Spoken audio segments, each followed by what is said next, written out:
In this video, I'm going to show you how to make this Simon game in Raylib using Odin. So it says a pattern, then you repeat it back, then when you get it right, it says the same pattern again, but with one additional tile added on to the end. So let's go. I'll assume that you have Odin set up already. The first line is the package. In my case, it's going to be Simon. You can name this whatever you want, but if you have multiple Odin files in the same folder, that's not good. Make sure this is in its own folder. Then we want to import Raylib. The common way that we do this, you can alias it as RL. We import this from vendor :Raylib, and we'll make the main procedure.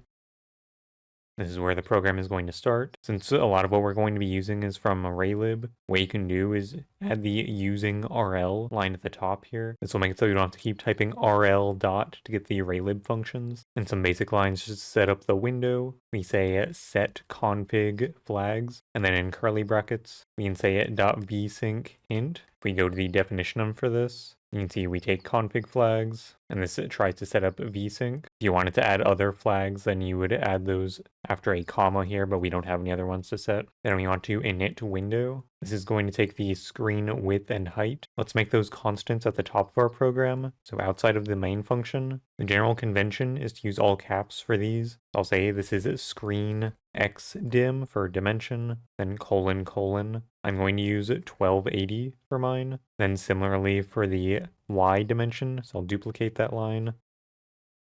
This is going to be 720. Back in the init window, remember this takes the width. So first let's give the x dimension, then the y dimension. The title, you can name it whatever you want. We can just say Simon game. Below there, let's set our target FPS. So we use set target FPS.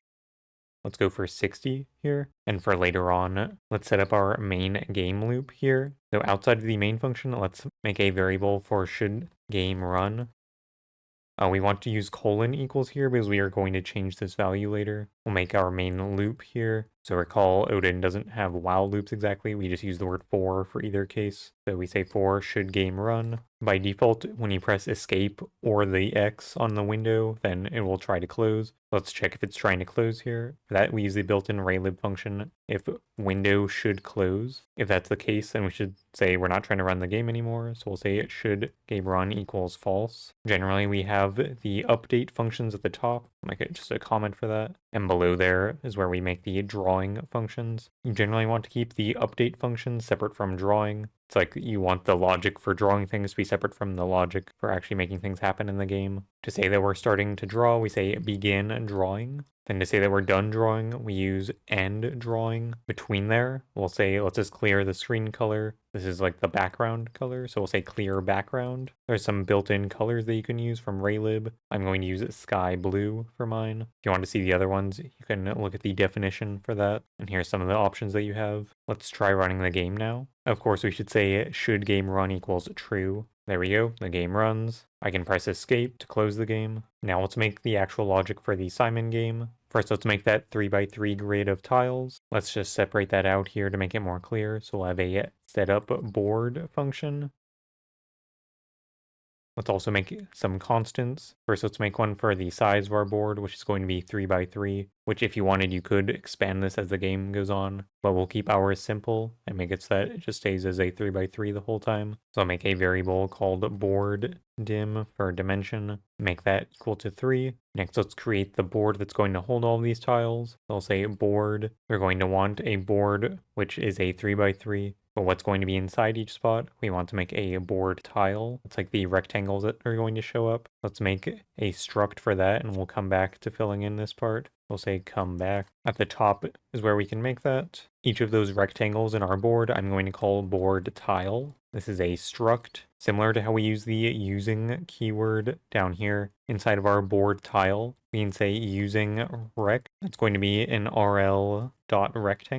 Up here, you do have to say RL because we're not inside of this block where we had using RL. By using the using rec part here, later on I can say board tile dot x, y, width, and height because it inherits those from the rectangle. Then let's also have a boolean for if this tile is currently highlighted. We can say is highlighted, and that's a bool. So down here where we have the board and I said to come back, let's come back. And we'll say this is an array of size board dim. To make a two-dimensional array, we just go outside of there and put more square brackets, so board dim. And it's an array of board tiles. Now inside of setup board, let's create the board tiles. Since we set things up this way, each tile is automatically initialized with nothing. Let's set all of the width and heights then. I'll make a variable to track the width of the tile. This is going to be the screen X dimension divided by our board dimension. If you want your tiles to be slightly more spaced out, what you can do, I like to add a spacing variable. So above here we can say spacing : equals 10. Then down here I can subtract the spacing, so the tiles have a little bit of space between each other. Then we want to make the tile height. It's similar to up here, except we're going to say screen Y dim divided by the board dim. And again, we can subtract the spacing. I'll run my formatter. Now let's go through each row and column. I'll say for ampersand row because we want a pointer to each row, not a copy. We can also say comma y to increment through 0 to 2 in our case in board. Then we do something similar for each column, except we're going to say for ampersand tile comma x in row. Now we can set that tile size. We'll say it's tile.x. I'm going to separate out each of these. So I'll say tile.x is equal to f32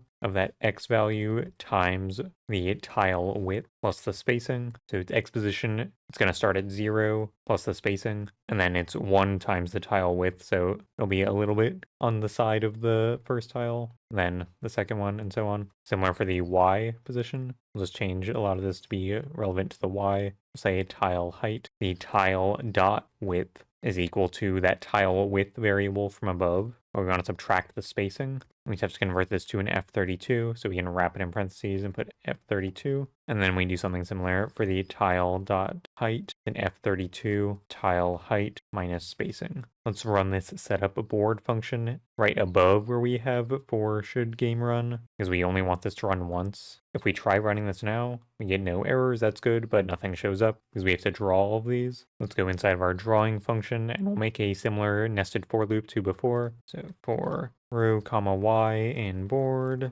for tile comma x in row. Now we know that our tiles are going to change colors later on. Let's go ahead and make a variable called color to use. We'll set that to be default to ray white. That's the Raylib white color. It's kind of just an off-white. Don't worry about the error, it's just saying we never use this variable. Let's go ahead and draw those rounded rectangles. I'll say draw rectangle rounded.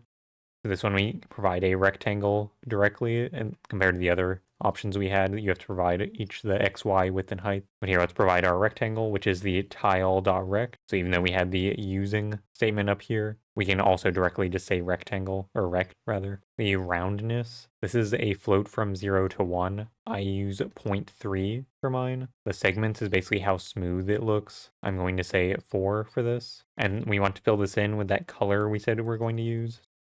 And below here, we want something similar, except it's draw rectangle rounded lines EX is what we want. Kind of a long function name. The parameters are similar to before. We pass a rectangle to draw. The roundness, which we can keep as before. The segments we can keep as before. The line thickness we want is 6. And I'm going to make the lines black. And I'll format. Nothing happened. Keep in mind here, this is just the line wrapping. It's still line 52. Not that it really matters. Let's try running this now. Yep, there's our rectangles, that's good. Of course, if we click them currently, nothing happens, that's what we expect. Let's start making the sequence that's supposed to show to the player. Let's go back to the top, below where I have the x and y dimension. I'll make a sequence to show variable, and this is going to be a dynamic array. So we want to just track the positions that the player is supposed to enter. So let's make a struct for that. So we'll come back to this. Let's make that struct. So we'll say this is a board position is a struct, and inside of there, we just have an x and y position, which are ints. You can declare them on the same line like this, and that works because they're both integers.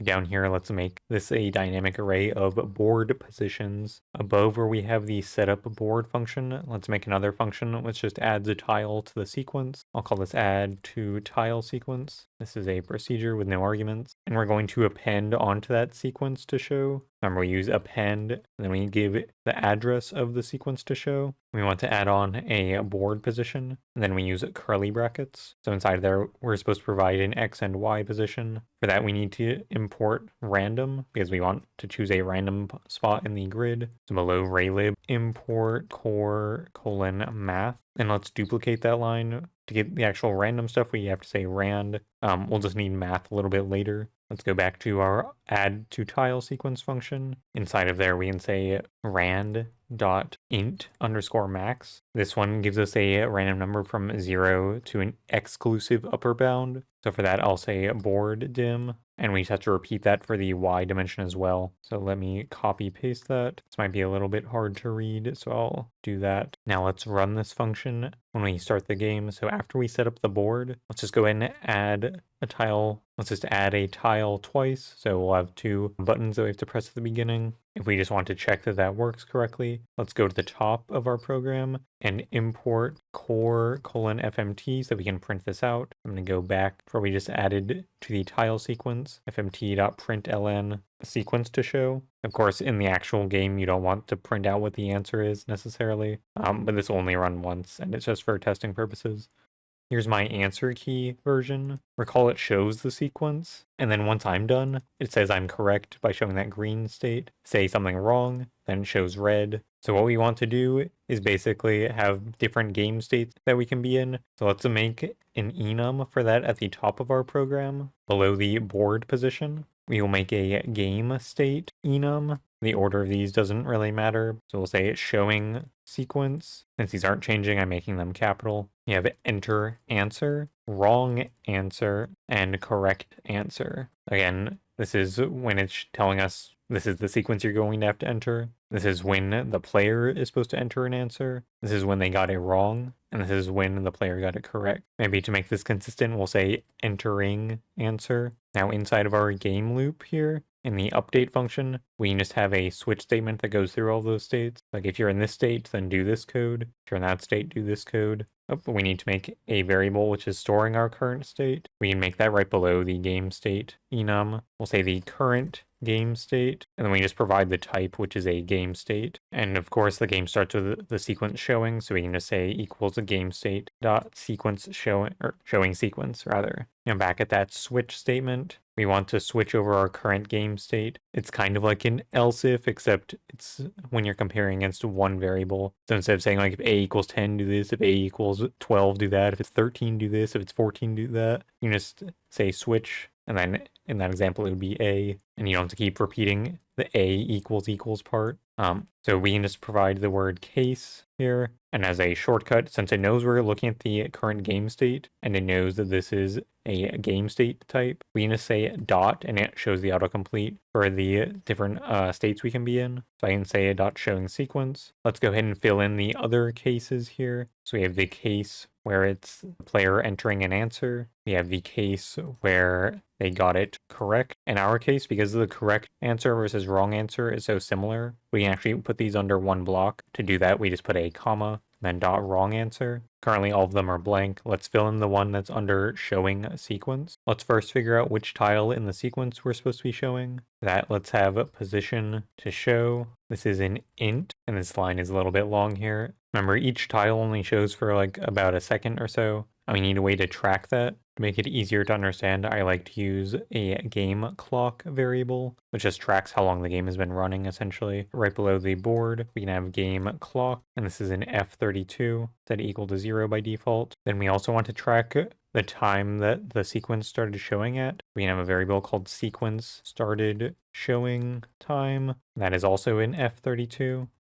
So at the bottom of our code, after end drawing, that's where I like to do all of my update related things. So we need to say it game clock plus equals get frame time. This is the amount of time since the last frame. So it's like delta time in other engines if you're familiar with that. And since right when the game starts, we're supposed to start showing the sequence, we can say it right above our loop here that sequence started showing time is equal to game clock. Below the sequence started showing time, let's also make a variable for the amount of time to show a single tile. We'll make that all caps since it's going to be a constant.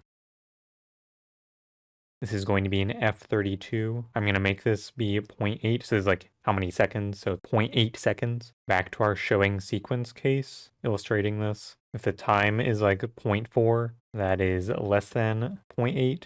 So show the first tile 0.8 to 1.6, show the second one, and if it was 1.6 to 2.4, show the third one, and on like that. That's the math that we're going to compute down here. So we'll use the game clock, which remember that's the amount of time that's passed overall, so it's kind of like get time minus the sequence started showing time. And let's wrap that in parentheses. And we want to divide that by the amount of time to show a single tile. So if the amount of time that's passed since we first started showing the sequence is in the 0 to 0.8 range, so we show the first one because we're dividing here and we convert to integer. That rounds down always. Similar to this, we want to track how long we've been showing the current tile, because we don't want to instantly show the next tile. We want some delay between. I'll make a variable called time into current tile. This time we're going to use math.mod F32. This is similar to the modulo operator, but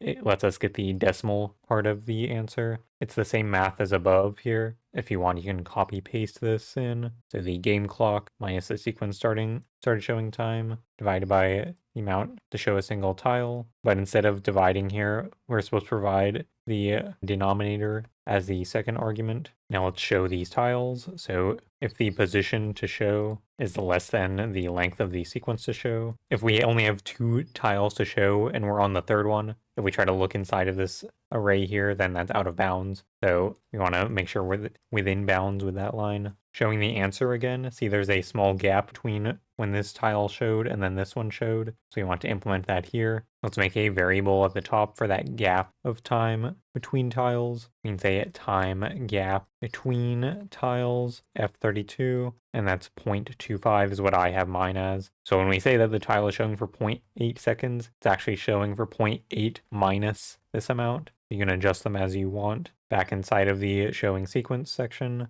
let's check if the time into the current tile is greater than the time gap between tiles. If we're outside the gap, then we should draw this. Let's get the tile that we're supposed to show, which is tile to show is equal to the sequence to show. So remember, this is an array of the board positions, which is just like X and Y positions. We'll look in that array at the position to show. Position to show. Here, I zoomed out a little bit so you can read this line a little bit easier. So I'll say the board at that tile's position, which is tile to show dot Y, tile to show dot X. We want to set that it is highlighted, so is highlighted equals true. Now let's go to the else case for this top condition. So this is that case where we're out of bounds, like we've already shown the last tile at this point. If we're in this else block, in that case, we must have finished showing the sequence. So let's switch their game state to be where they enter the answer. We'll say current game state equals dot entering answer. Now let's go to our drawing section and add a little bit more logic here. So if this current tile that we're looking at is highlighted, and for now we'll say if the current game state is equal to showing sequence, then let's set that color to use to be equal to blue. Let's try running this now. You can see this kind of works currently. This one lit up, but then it never turned off until the very end. So let's fix that. We only want one of those to be highlighted at a time. One fix inside of the... To fix this, we can just make a function that unhighlights every tile, which is a little bit inefficient, but it works here. Let's just scroll up here. Below setup board, we can say clear tile highlighting. And we can just copy paste this nested for loop from up here. And we can say it tile.isHighlighted equals false. Since we only have a 3x3 board, it's not that big of a deal to do 9 operations here. Right above this check that we made here, let's call that function. So clear tile highlighting. Let's try running the game now. Yep, that seems to work. Of course, I can't click currently. Let's fix that. Let's go down to our entering answer case. Inside of there, you can paste that nested for loop that we were just using, or if you can copy it again. I'm going to copy this simple one that goes through the board, paste that inside of the entering answer section, and inside of the nested loop, let's check if the mouse is hovering over a tile, or rather, let's figure out if it's hovering over the current tile. To do that, we can say if check collision point rect. This takes a point and a rectangle to see if that point is inside of the rectangle. We can use the built-in get mouse position, and the rectangle is the tile.rect. Currently, this will check if our mouse is inside of a rectangle, but we also want to make sure that they're clicking. So we'll use the double and sign to make an and condition, and we can check if the mouse button is pressed. Is mouse button pressed? So you want to make sure you do pressed compared to down, because pressed checks like, did you click once basically, while down it's like, oh, they kept holding it down for like half a second, so we're gonna keep saying this is true, but no, this only runs like once each time they click the mouse. Oh, but we need to say which mouse button, so you can say dot left inside of there. If that's the case, then this tile should be highlighted. So say tile dot is highlighted equals true, and the player just entered this as one of their answers in the sequence. We want to add this onto the list of tiles that the player has entered. Let's make a variable at the top for that. We have the sequence that we're supposed to show to the player right below there. Let's make the player entered sequence. This is a dynamic array of board positions. Let's go back and let's append onto that array here. We can say append with a pointer to that. We want to append a new board position, so we'll say board position. Then in curly brackets, we provide x and y. Now, if they just clicked a tile, we should probably break out of this loop because we don't want to keep checking other ones. So we can just put a label on this outer one called outer colon. And then down here, we can say break outer. Now let's check if what they said was actually correct. Below there, we can check first, have they entered anything? So if the len of the player entered sequence is greater than 0, and let's check, so if they've gone to this part, then they must have entered at least something. Let's check if it matches what they were supposed to enter. We can say player entered sequence. We can just check the last value here. So if one of the length of the player entered sequence -1. This is the case where we're checking if they were wrong. So say if that's not equal to the sequence to show at the len of the player entered sequence, so like not the end of the sequence to show, not the length of the player entered sequence -1. It's like the last value in it. So if those don't match, then they got it wrong. Let's set them to the wrong answer game state. Say current game state equals wrong answer. Now, whenever they switch to the wrong answer state, and we'll come back to that function and we'll come back to this part in a bit. Let's look at an else if case here. So this was the case where they got something wrong, but maybe they've entered the whole thing correctly by now. Let's check if the length of the sequence that they're supposed to enter and what they've entered so far are equal. We'll check the len of the player entered sequence is equal to the len of the sequence to show. In that case, let's make them go to the correct answer game state. Say current game state equals .correct answer. And inside the draw function, we had this part down here for checking if the tile is highlighted. We can have an override above here, or if their current game state is equal to the wrong answer, then the color that we should use is just show everything as red. Equals red.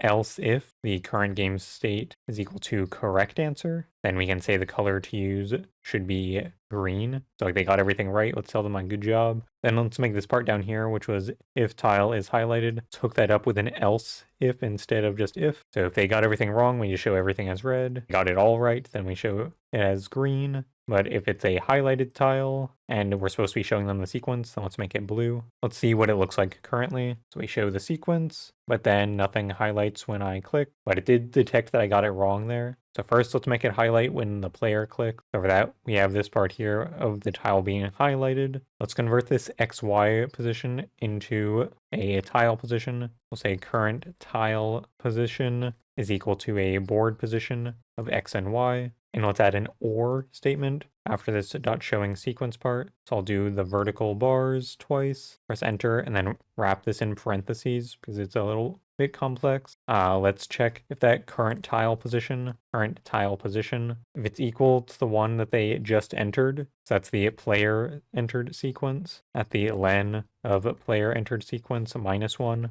So it's basically the last tile. Here I'll press enter to make this a little more obvious. I need more space here.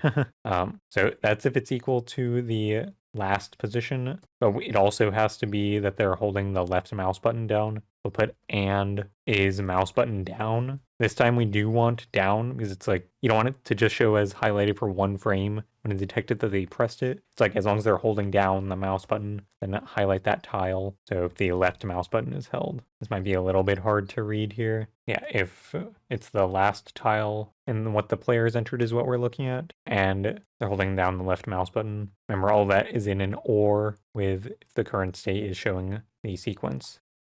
It highlights the tiles. I can click, and then I click the correct one, and it stays correct forever. So let's fix that. Let's make a variable at the top of the program. This one, let's put it right below the time gap between tiles. This is going to be the delay remaining before we show the next state. Delay remaining before next state. This is an F32, which defaults to 0. This is inside of entering answer here. So we only want to show that green or red screen for like, let's say 1 second or something. So we can just say the delay remaining before the next state. We can just make it as long as we made the time to show a single tile. We'll say equals amount of time to show single tile. And then we can do the same thing when we switch to the correct state. I'll just copy that line. Again, it's just wrapping the text. This is all on one line. Now we can address the correct answer and wrong answer state. Again, they're pretty similar. That's why we have them grouped together. So we can say the delay remaining before the next state. Let's subtract the equivalent of delta time. So we can say minus equals get frame time. We look at the definition, even says it's like delta time. So we keep subtracting here. So once that goes to 0 or below, then let's start showing the sequence again. Say if the delay remaining before the next state is less than or equal to 0. Now let's check if they were in the correct answer state. Then we should add a tile to the sequence because they got it right. It's like, all right, let's make it a little bit harder. We'll say add to tile sequence. But whether it was the correct answer or wrong answer state, then we want to set their current game state equal to the showing sequence state. So we'll set the sequence started showing time to be F32 version of get time. Remember, this is how long the game has been running overall. And we want to clear out everything that the player has said for what they've entered. So we'll say clear, and we want a pointer to the player entered sequence. Let's run it. So if I get this correct, it shows green. And as expected, it shows the first 2 and then it adds 1 on to the end.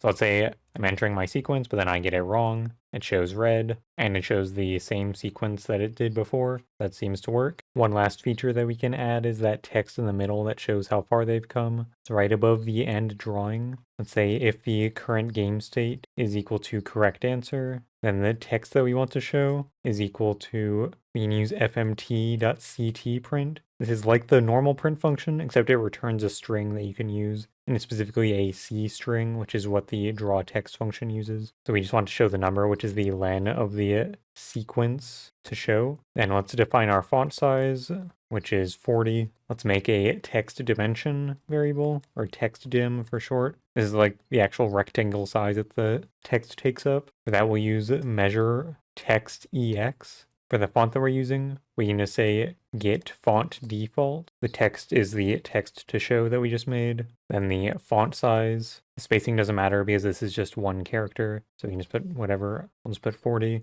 And our font size has to be an F32, so we can just convert that up here. Now let's actually draw the text. So we use the draw text function for that. The text is text to show. I'm going to separate this out so it's easier to read. And we want an I32 of the screen X dim. So we want this text to be centered, basically. Screen X dim divided by 2. But then we subtract half of the rectangle that the text takes up. This will, again, make it centered. For that, we use the text dim that we just made, dot x divided by 2, comma, and then very similar to the y, I just duplicated that line. We use the screen y dim and the text dim dot y. Then we have to convert the font size to an I32, so we do I32 of the font size, and the color we can just use black. If we run it, if I get this pattern correct, you can see it showed 2. That's how much I just completed. If I do that one, then it says 3, so that seems to work. One thing that we want to watch out for is, since we're using this CT print, you can see this uses the context temporary allocator.